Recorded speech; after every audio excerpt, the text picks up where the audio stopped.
Congrats, brother. I raise my own glass and follow his example, tossing back the shot.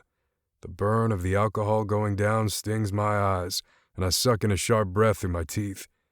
Jonas simply winces and slams the empty glass on my desk before sitting back with a full-on smirk on his face. Butter my butt and call me a biscuit. Sullivan Eckhart, a fucking daddy. My chuckle is inadvertent. It shouldn't be funny, but Jonas is making me laugh. It's probably only nerves or maybe the alcohol, but it takes me a moment to regain my composure. It's going to be tough getting her added on my insurance unless she marries me. What are the odds of that happening? Jonas asks. I let out a snort. I'd say pretty damn slim, I admit grudgingly. You not willing to take that step? You're not feeling it?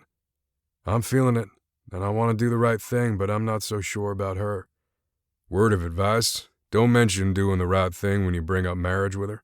I don't pretend to know much about women, but even I can tell you that'll be sure to annihilate any chance you might have. I'm about to acknowledge what he says when my phone buzzes in my pocket. One look at the screen puts a smile on my face. If you have time to paint them, then go for it, I suggest. But until I can find someone for the office, I don't want to make a decision on getting in merchandise.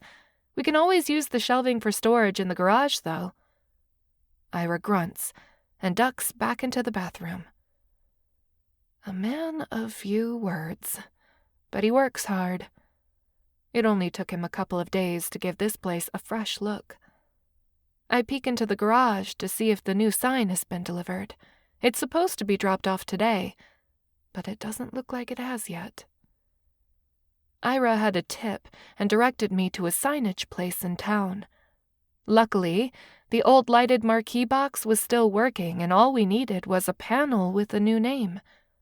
Still not cheap, but I decided to bite the bullet, since these guys were able to promise a 3-day turnaround. It's my own fault, after doing nothing with this place for over a month after buying it, to suddenly being in a rush to get it up and running.